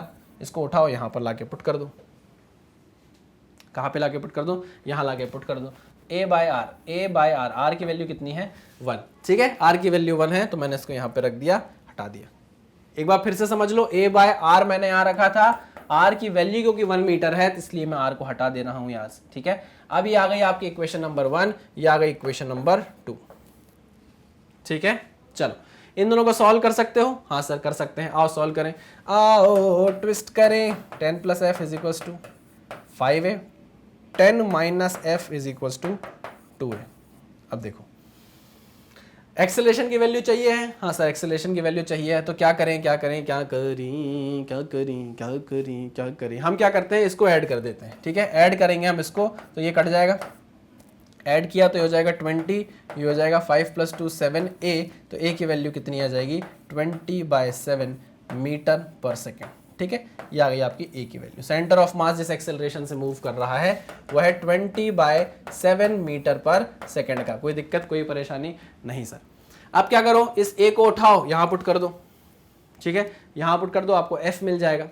कर दे पुट सर, कर दो, बिल्कुल कर दो। तो आओ इसको पुट कर देते हैं हम इक्वेशन नंबर 1 में।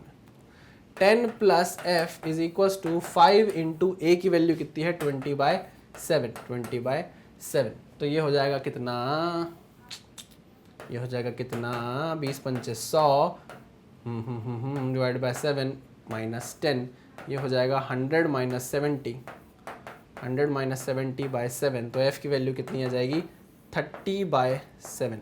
सही लिखा क्या मैंने, है 7 10 70 100 - 70 30/7, हाँ 30/7 न्यूटन। ये आ गया आपका फ्रिक्शन फोर्स। अब आप यहाँ ध्यान से देखो, यहाँ फ्रिक्शन फोर्स की वैल्यू आ रही है कि नहीं, इससे पहले क्या आ रही थी 0 आ रही थी। फ्रिक्शन फोर्स होने के बाद भी प्योर रोलिंग हो रही है, क्यों, क्योंकि फ्रिक्शन ही है जो इसको प्योर रोलिंग में लेकर आ रहा है। इतना फ्रिक्शन फोर्स लगा, ये पॉइंट, अगर ये फ्रिक्शन फोर्स नहीं लगता तो ये पॉइंट आगे की तरफ भाग जाता। अच्छा, और f की वैल्यू पॉजिटिव में आई है, मतलब आप देखो सही डायरेक्शन लिया है आपने, direction is right. f value is in positive, value is in positive, this implies direction assumed is correct, direction assumed is correct। इसका क्या मतलब हुआ, इसका मतलब ये हुआ कि यहां पर जो घूमने वाला एंगुलर एक्सेलरेशन था वो लीनियर एक्सेलरेशन से ज्यादा था, इसलिए ये पॉइंट पीछे भागना चाहता था, ये पॉइंट पीछे भागना चाहता था। लेकिन हमको बोला कि भाई नहीं नहीं नहीं नहीं नहीं नहीं, आपको फ्रिक्शन लगा के, सरफेस क्या है रफ है, फ्रिक्शन लगा के इसको प्योर रोलिंग में लेकर आओ, तो जो ये पॉइंट पीछे भाग रहा था इस पर फ्रिक्शन लगा आगे कितना 30/7 न्यूटन का, और ये वापस किस में आ गया प्योर रोलिंग में आ गया, ठीक है। पक्की बात है, अगर ये वैल्यू बहुत ज्यादा होती, ये पॉइंट पी जिस फोर्स से पीछे जा रहा होता, जिस वैल्यू से पीछे जा रहा होता, अगर वो इसके बस की बात नहीं होती तो फिर ये प्योर रोलिंग नहीं करा पाता। आई मेरी बात समझ में, हाँ सर आई बात समझ में, ठीक है 100%, हाँ सर 100%, ठीक है। तो ये आ गई भाई फ्रिक्शन की वैल्यू, ये आ गई एक्सेलरेशन की वैल्यू। अब आपको किसकी वैल्यू चाहिए, आपको चाहिए अल्फा की वैल्यू। अल्फा इज a/r, इसको r से डिवाइड कर दो, 1 से डिवाइड कर दो, तो अल्फा भी सेम आ जाएगा, ठीक है, अल्फा भी सेम आ जाएगा 20/7, 7 × 1, r की वैल्यू 1 है तो ये आ जाएगा 20/7 रेडियन पर सेकेंड स्क्वायर, ठीक है, पक्का 100, हाँ हाँ सर ठीक है, चलिए बढ़िया। इतना आपको समझ में आ गया? हमको सर बहुत कुछ समझ में आ गया, ऐसा नहीं थोड़ा बहुत नहीं सर, बहुत ज़्यादा समझ में आ गया। ठीक, तो ये था भाई एक ऐसा क्वेश्चन जो हमने आर्टिकल प्रॉब्लम से समझा और उसको सॉल्व करने की कोशिश की, और हम बिल्कुल बहुत अच्छे तरीके से पास हुए इस क्वेश्चन को सॉल्व करने के लिए, है ना। कोई भी दिक्कत हमको नहीं है, बस याद रखना है एक हमको लीनियर इक्वेशन बनानी है, एक हमको रोटेशनल बनानी है, और एक हमको a is equals to R alpha लेना है। जब वो बोले कि रोलिंग इज विदाउट स्लिपिंग या प्योर रोलिंग हो रही है तब, नहीं तो नहीं। ठीक है, मिटा दूं, देख लो एक बार, आगे बढ़े। हाँ सर, चलो आगे बढ़ते हैं। चलिए भैया नेक्स्ट।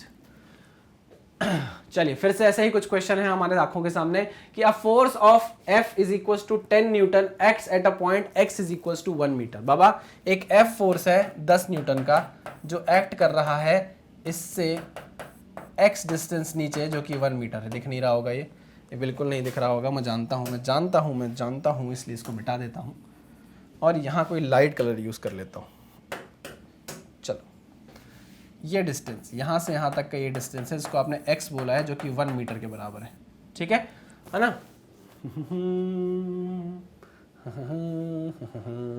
चलो रेडियस 2 मीटर की है और ये 1 मीटर है। ठीक है, चलिए मास आपको दिया हुआ है 5 kg का, मास आप ले लो 5 kg भाई, ये है मास आपका 5 kg का। ठीक है, वही चीज है, सेम वैसे ही डेटा है। Kept on a rough horizontal plane, the sphere rolls without slipping. फिर बोल दिया उसने, कंडीशन रख दी कि स्फीयर रोल करेगा विदाउट स्लिपिंग। अब फ्रिक्शन संभाले, अगर नहीं है फ्रिक्शन, अगर फ्रिक्शन है तो फ्रिक्शन संभाले भाई। प्योर रोलिंग अगर आप खुद ब खुद मेंटेन नहीं हो रही है तो फ्रिक्शन इसको मेंटेन कराए। ठीक है, find the acceleration of the centre of mass, angular acceleration, friction force. चलो सेम वही चीज, आओ क्वेश्चन सॉल्व करते हैं। हम जानते हैं यार बाकी चीजें, कि ये एफ फोर्स लगा है, ये एफ फोर्स लगा है, देखो इसको हम आगे भी ले जा सकते हैं। ऐसे एफ फोर्स लगा हुआ है, ऐसे एफ फोर्स अगर लग गया है, देखो एक गलती जो है बच्चे करते हैं, है ना। मैंने अभी जिस तरीके से बताया शायद अभी गलती करोगे, इसलिए मैं यहाँ पे थोड़ा एक्सप्लेन करना चाहूंगा चीजों को। जैसे ही ये एफ फोर्स लगेगा, सेंटर ऑफ मास क्या करेगा भाई, ये ऊपर बन गया है, वो ऊपर बन गया है, वो थोड़ा नीचे आना चाहिए। सेंटर ऑफ मास मूव करेगा आगे एक्सेलरेशन ए से, करेगा कि नहीं, ये बात पक्की है? हाँ सर ये बात पक्की है। सुनना, बहुत ध्यान से सुनना, ए एक्सेलरेशन आगे की तरफ लगेगा। अब इस पूरी बॉडी में हर पॉइंट के पास ए एक्सेलरेशन आगे की तरफ ही होगा। ये जो पॉइंट ऑफ कांटेक्ट है इसके पास भी एक्सेलरेशन आगे की तरफ होगा ए। ये बात तो आप मानते हो कि नहीं? हाँ सर ए। ये थोड़ा मैं ऊपर बना रहा हूँ, नीचे नहीं बना रहा, ताकि वो मिल ना जाए प्लेटफॉर्म के साथ, है ना। थोड़ा सा और नीचे बना देता हूँ। ये देखो, ये एक्सेलरेशन होगा इसके पास, इस पी पॉइंट के पास ए एक्सेलरेशन होगा। ये पॉइंट ऑफ कांटेक्ट है पी पॉइंट, इसके पास ए एक्सेलरेशन आगे की तरफ होगा, क्योंकि सारे पार्टिकल के पास एक्सेलरेशन ए है। किसके कारण आया है? इस फोर्स के कारण। ठीक है, अब देखो ध्यान से सुनना, अगर आपको इसमें प्योर रोलिंग मेंटेन करानी है तो आपको इस एक्सेलरेशन को काटना पड़ेगा। जो एक्सेलरेशन आगे की तरफ है उसी के बराबर एक्सेलरेशन पीछे की तरफ लगाना पड़ेगा, तभी तो प्योर रोलिंग होगी कि ना? हाँ कि ना? हाँ सर बिल्कुल सही। तो मतलब आपको आर अल्फा पीछे की तरफ चाहिए पड़ेगा, तभी आप यहाँ पर प्योर रोलिंग करा पाओगे, है ना। ठीक, अगर आर अल्फा इस डायरेक्शन में है तो अल्फा की डायरेक्शन क्या होगी बताओ? मतलब अल्फा कहां से कहां जा रहा होगा? अल्फा कैसा होगा? Clockwise, anti clockwise. तो आप बोलोगे सर अल्फा जो होगा वो ऐसा होना चाहिए, अल्फा जो है वो ऐसा होना चाहिए, तभी तो आपको आर अल्फा इस डायरेक्शन में मिलेगा। और जब आर अल्फा आपको इस डायरेक्शन में मिलेगा, वही तो फिर एक्सेलरेशन ए को बैलेंस करेगा और प्योर रोलिंग लाएगा। हाँ कि ना? हाँ सर, हाँ सर। तो मतलब इससे आप समझ पाए कि अल्फा की डायरेक्शन ये होनी चाहिए। अब आप ये मत बोल देना कि एफ फोर्स लग रहा है तो एफ फोर्स इस डिस्टेंस से मल्टीप्लाई होकर टॉर्क बनाएगा इस डायरेक्शन का, तो अल्फा इस डायरेक्शन में होगा। ना ना ना ना ना, मेरी बात समझो। अगर आपने फोर्स यहां लगाया है तो एक्सेलरेशन यहां होगा, हर पॉइंट के पास एक्सेलरेशन आगे की तरफ होगा, इस पॉइंट के पास भी एक्सेलरेशन आगे की तरफ होगा। इसको काटने के लिए आर अल्फा पीछे की तरफ होना चाहिए। दिमाग लगाना है थोड़ा, आर अल्फा पीछे की तरफ होना चाहिए, तभी तो ये इसको बैलेंस करेगा और इस पॉइंट का नेट एक्सेलरेशन 0 आएगा। अगर आपको आर अल्फा इस डायरेक्शन में चाहिए तो अल्फा यहां ही आना चाहिए, ये बात पक्की। अल्फा ऐसा ही होना चाहिए, नहीं तो आर अल्फा आपको ऐसे नहीं मिलेगा। दूसरी चीज बहुत ध्यान से सुनना, मैं हमेशा एफ फोर्स आगे लगाता आया हूं। मैंने आपको बोला था उससे कोई दिक्कत नहीं है, मैं हमेशा एफ फोर्स आगे लगाता आया हूं। लेकिन अगर मैं यहां पर दिमाग का यूज करूं और एफ फोर्स पीछे लगा दूं, समझना क्यों ऐसा हो रहा है। मैं क्या बोल रहा था? मैं ये बोल रहा था कि हमेशा मैंने एफ फोर्स आगे की तरफ लगाया। अगर मैं यहां भी एफ फोर्स आगे की तरफ लगा दूं, अगर मैं यहां भी एफ फोर्स आगे की तरफ लगा दूं, तो आप देखो इस फोर्स का जो टॉर्क बनेगा वो भी इस डायरेक्शन में, इस स्मॉल एफ का जो टॉर्क बनेगा वो भी इस डायरेक्शन में। तो अल्फा कैसे आएगा भाई इस डायरेक्शन में? फिर मेरी बात समझे कि नहीं समझे? लगने वाले फोर्स से जो टॉर्क प्रोड्यूस होगा उसकी भी ये डायरेक्शन, फ्रिक्शन फोर्स आपने यहां मान लिया, इसके कारण जो टॉर्क बनेगा उसकी भी डायरेक्शन, तो अल्फा ऐसे कैसे आएगा बाबा। तो अच्छी बात ये होगी, दिमाग से अगर आप यूज करो, दिमाग का थोड़ा यूज करो, तो आप एफ फोर्स को पीछे बना सकते हो। इस केस में आप एफ फोर्स को क्या बना लो, पीछे बना लो। एफ फोर्स को आप कहां बना लो, पीछे बना लो। देखो मेरी बात सुनो, आगे भी बना लोगे तो कोई दिक्कत नहीं है, आगे भी बना लोगे तो कोई दिक्कत नहीं है, प्लीज समझना इस बात को। नहीं सर, अगर आगे बनाने में कोई दिक्कत नहीं तो सर आप आगे से ही सॉल्व करो, आप क्यों पीछे कर रहे हो सर, कंफ्यूज कर रहे हो आप। ठीक है, अगर आपको इससे कंफ्यूजन हो रही है तो लो, मैं आपके लिए वापस एफ फोर्स आगे ले रहा हूं। जिनको समझ में आया है मैं उनको समझाने की कोशिश कर रहा था कि भाई लगने वाले एफ फोर्स से जो टॉर्क बनेगा वो भी इस डायरेक्शन में है। जो फ्रिक्शन फोर्स आप आगे ले लोगे, जो फ्रिक्शन फोर्स आप आगे ले लोगे, ये देखो, जो फ्रिक्शन फोर्स आप आगे ले लोगे, ये फ्रिक्शन फोर्स आपने आगे ले लिया, इसके कारण भी जो लगेगा टॉर्क वो भी इस डायरेक्शन में है। तो अल्फा फिर इस डायरेक्शन में कैसे होगा, अल्फा इस डायरेक्शन में चाहिए आपको, अल्फा इस डायरेक्शन में चाहिए। क्यों चाहिए अल्फा इस डायरेक्शन में, अगर आपने अल्फा इस डायरेक्शन में नहीं चाहिए तो आर अल्फा नहीं लिया तो आर अल्फा यहां नहीं आएगा, समझ रहे हो। हाँ सर, कोई बात नहीं, अगर फिर भी आप एफ आगे ले लेते हो तो भी आंसर सही आएगा। मैं थोड़ा सा कॉमन सेंस यूज करने की बात कर रहा था। चलिए आइए क्वेश्चन को सॉल्व करते हैं। क्वेश्चन में आपको 10 न्यूटन का फोर्स दिया हुआ है, एक्स दिया है 1 मीटर, आपको बोल दिया है कि sphere rolls without slipping, sphere rolls without slipping. अगर उसमें स्लिपिंग होती है तो स्लिपिंग को कौन रोकेगा, ये फ्रिक्शन रोकेगा। उसका काम है कि वो स्लिपिंग को रोके और प्योर रोलिंग मेंटेन कराकर रखे। चलिए तो हम वही करते हैं अपने क्वेश्चन को सॉल्व। पहले क्वेश्चन बनाते हैं, एफ लग रहा है आगे की तरफ, तो F plus small F is equals to M A. ठीक है, वैल्यू पुट करें, वैल्यू दी हुई है क्या, 10 newton plus F is equals to M A. M कितना दिया है, 5 kg, ठीक है ना, 5a। चलो उसके बाद टॉर्क, दूसरी equation, tau is equals to I alpha.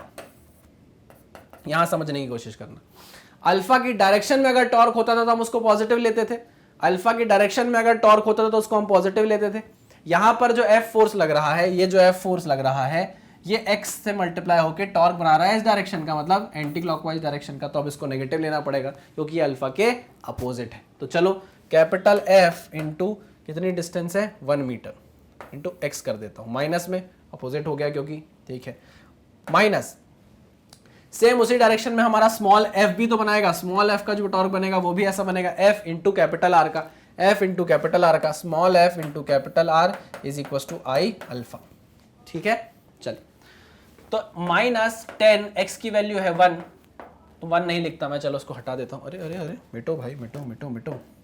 चलिए -10 माइनस f की वैल्यू हमको पता नहीं है, r की वैल्यू कितनी है भाई, r की वैल्यू है 2 मीटर, r की वैल्यू है 2 metre. 2r is equal to, solid sphere है क्या, हाँ, तो i की वैल्यू हो गई 2/5, m की वैल्यू कितनी, m की वैल्यू है 5।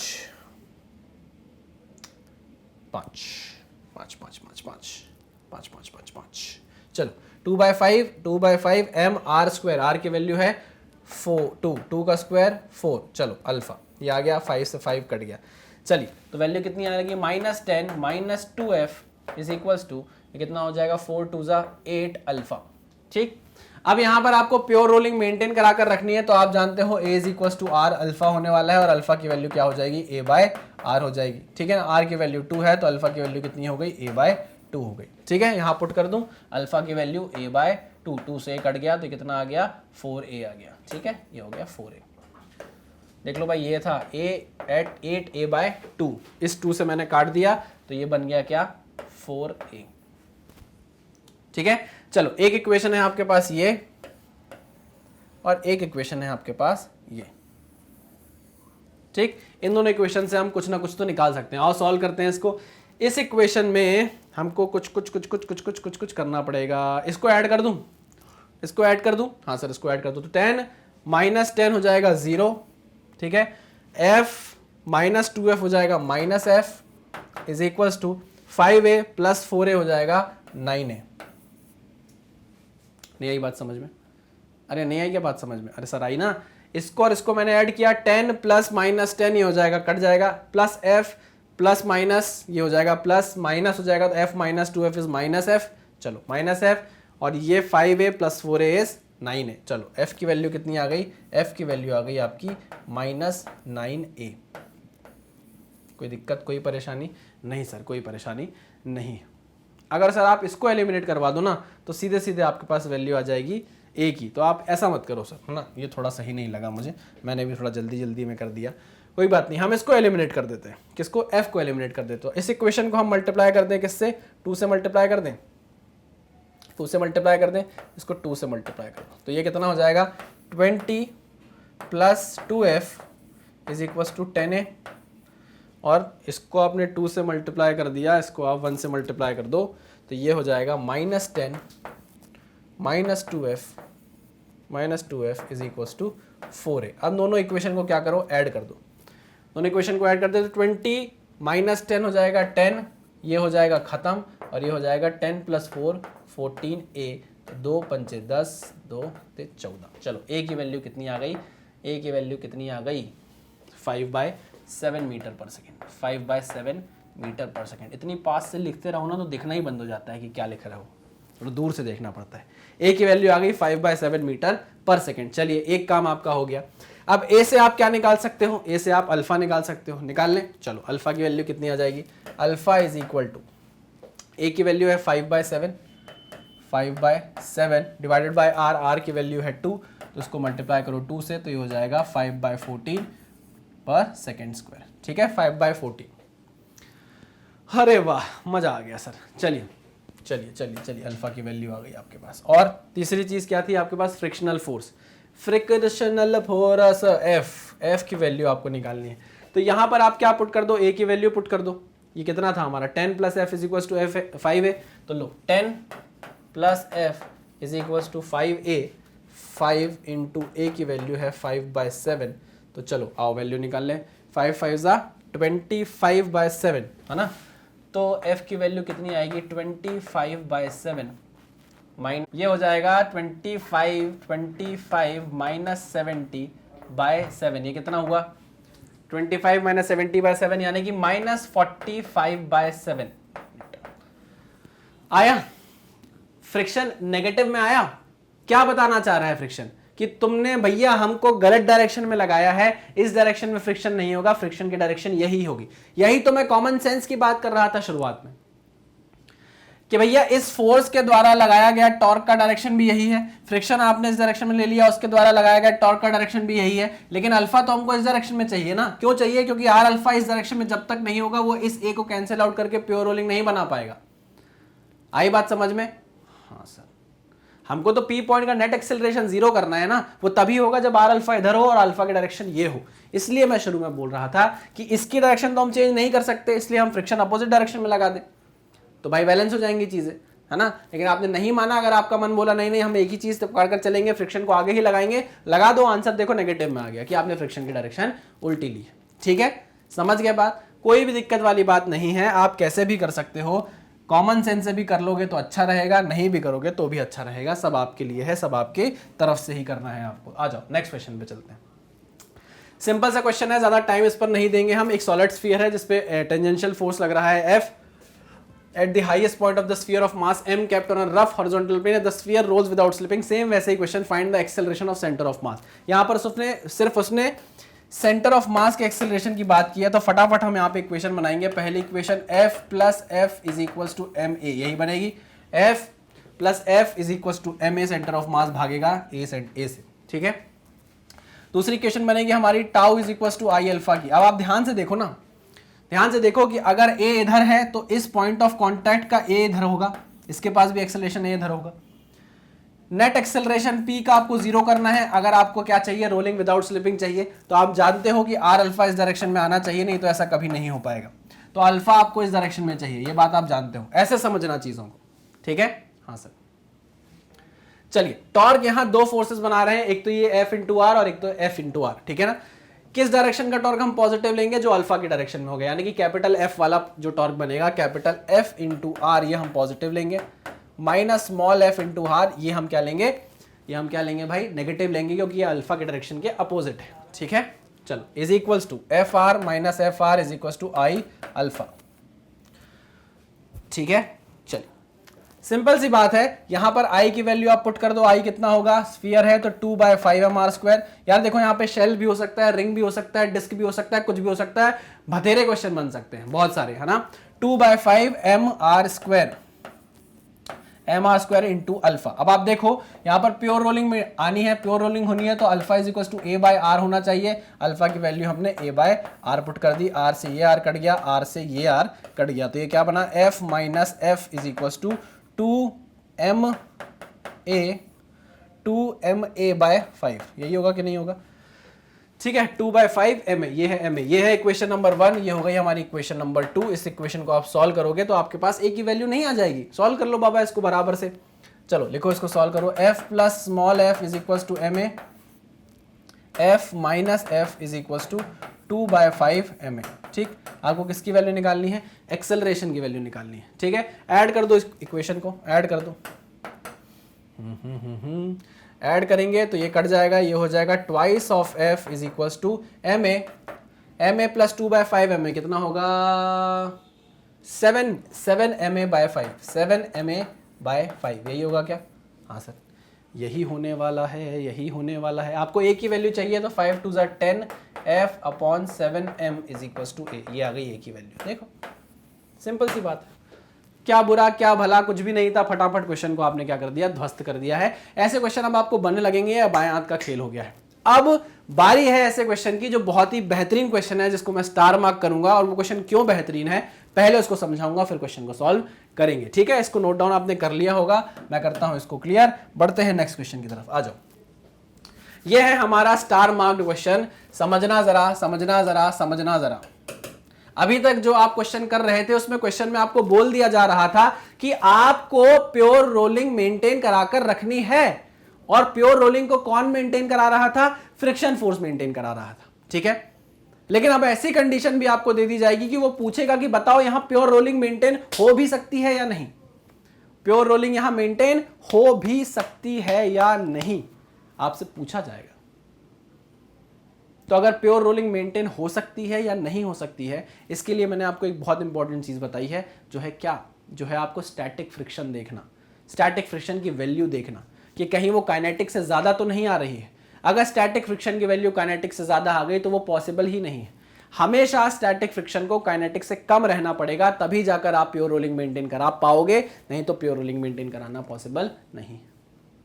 क्या मेरी बात आपको समझ में आई? बिल्कुल सर। आइए इस क्वेश्चन को समझेंगे। अ solid sphere of mass 10 kg। मैंने बार बार सॉलिड स्फीयर इसलिए लिया है क्योंकि हम क्वेश्चन को एक आई हमारा बराबर चलता रहे, बार बार अलग अलग आई ना हो। Solid sphere of mass 10 kg, radius 2 metre is acted upon by a force of 7 newton passing through centre of mass. अच्छा, सब बता दिया उसने, सब बता दिया उसने। एक आपके पास सॉलिड स्फीयर है, इस पर सेंटर ऑफ मास से पास करता हुआ एक 7 न्यूटन का फोर्स लग रहा है। ठीक है, इसका मास है 10 kg, मास है 10 kg, रेडियस आपको दिया हुआ है कितना? 2 मीटर। ठीक है, और क्या दिया हुआ है? 10 kg का मास, 7 न्यूटन और 2 मीटर। ठीक है, the object is placed on the surface, mu is equal to 0.1। अब देखो यहां पर उसने सीधा म्यू दे दिया है, मतलब कुछ खेल है यहां पर, कोई फ्रिक्शन एक्शन की बात नहीं की है, फोर्स की बात नहीं की, यहां सीधा म्यू दिया है। म्यू इसलिए दिया होगा क्योंकि भाई म्यू से आप म्यू एन लगाकर इसका मैक्सिमम इसके काइनेटिक फ्रिक्शन जान सकते हो। मेरी बात ध्यान से सुनो। पहला क्वेश्चन है comment whether it is pure rolling और not, whether it is pure rolling और नॉट। ध्यान से सुनना, यह है आपका पॉइंट ऑफ कांटेक्ट, यह है आपका पॉइंट ऑफ कांटेक्ट P। ठीक, आपने जो 7 न्यूटन का फोर्स लगाया, क्या यह कोई टॉर्क जनरेट करेगा? नहीं सर, कोई टॉर्क जनरेट नहीं करेगा। ठीक है, ये बात आपको पता है।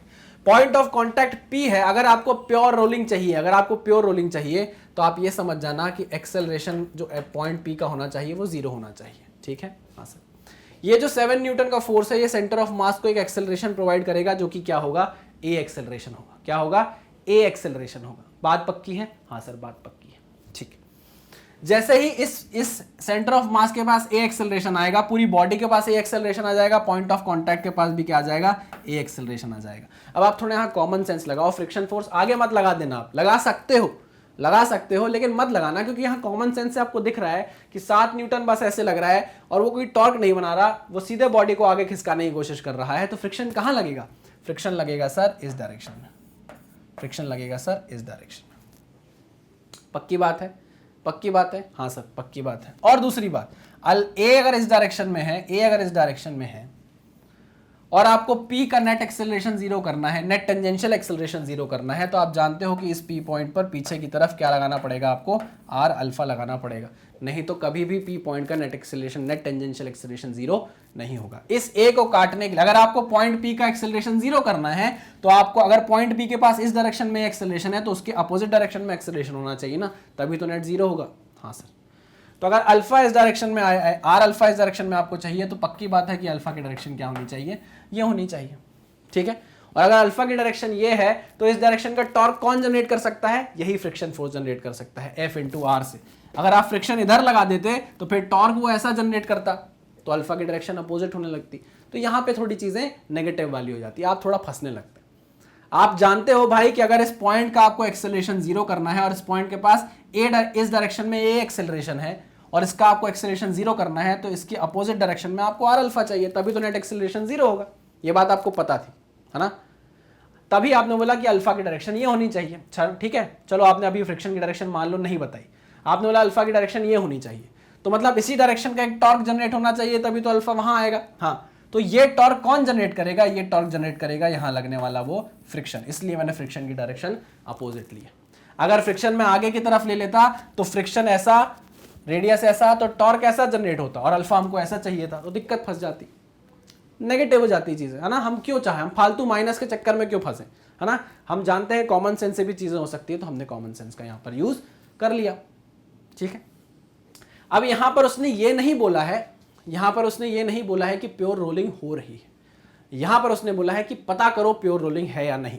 चलिए, तो अभी हम क्या करते हैं, हमको जितना आता है हम उतना ही करेंगे। हमको इक्वेशन पता है, इक्वेशन बनाते आती है कि पहली इक्वेशन हम ट्रांसलेशन से बनाएंगे, पहली इक्वेशन हम ट्रांसलेशन मोशन से बनाएंगे, और वो क्या होगी, 7f capital F minus small f capital F minus small f is equals to ma, is equals to ma। हाँ किया, हाँ सर। कैपिटल F कितना है, 7 newton, minus small f is equals to mass कितना है, मास है 10 kg 10a। ये आ गई आपकी पहली इक्वेशन, ठीक। दूसरी equation tau is equals to I alpha से बनाओगे, tau is equals to I alpha से।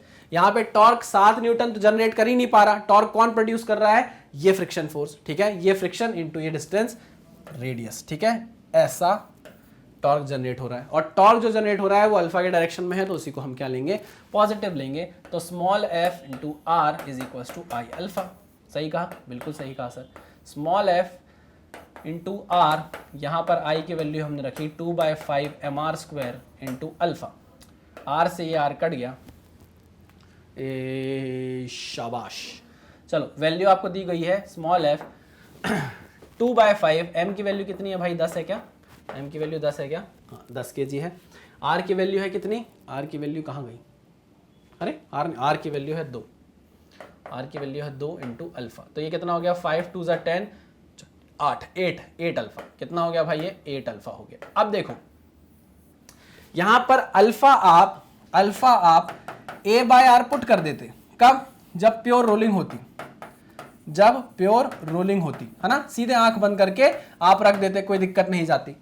लेकिन यहां पर आपसे पूछा है उसने कि ये प्योर रोलिंग है कि नहीं, तो मैं क्या करूंगा, तो मैं जानता हूं, ध्यान से सुनना, ये बहुत इंपॉर्टेंट पॉइंट है। We know that when static friction की फोर्स की वैल्यू, when static friction के फोर्स की वैल्यू लेस देन और इक्वल टू म्यू एन होती है, या काइनेटिक फ्रिक्शन बोल दो, है ना, काइनेटिक फ्रिक्शन बोल दो, क्योंकि जब ये एक्सेलरेशन ज्यादा हो जाएगा तो ये बॉडी आगे बढ़ने लगेगी, ये सॉलिड स्फीयर आगे बढ़ने लगेगा।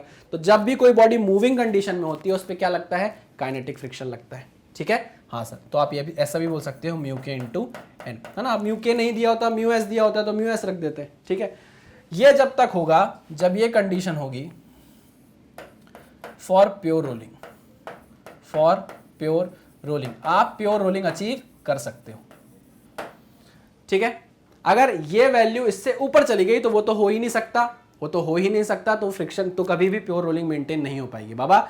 स्टैटिक फ्रिक्शन की वैल्यू कभी भी काइनेटिक से ऊपर नहीं जा सकती, ठीक है, पक्की बात है।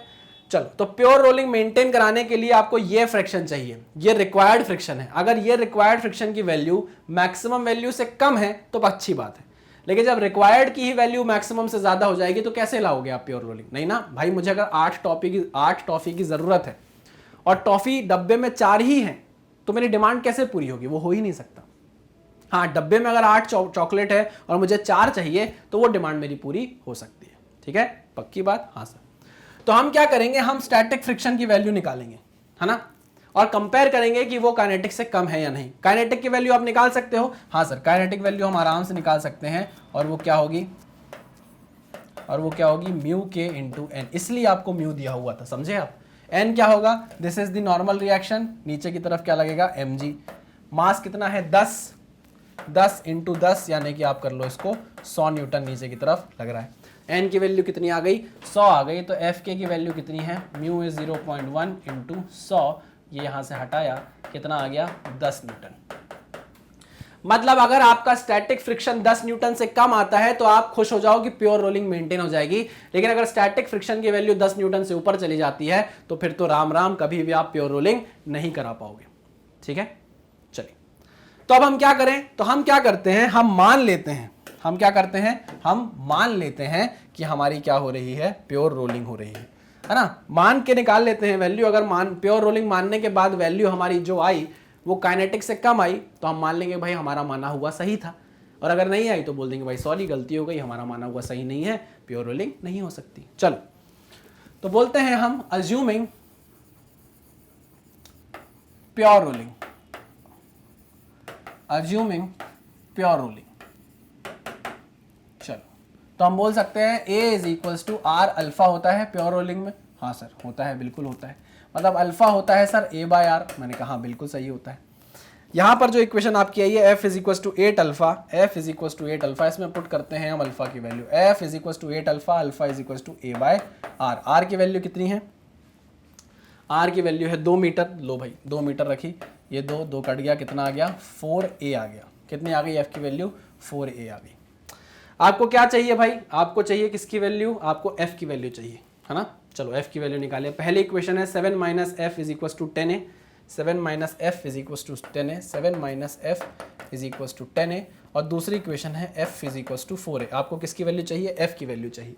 तो A को हटा दूं, A को एलिमिनेट कर दूं, वहाँ F की वैल्यू रख दूं। A की वैल्यू कितनी आ गई? A इज इक्वल टू, यहाँ से देखो, A आपके पास आएगा कितना?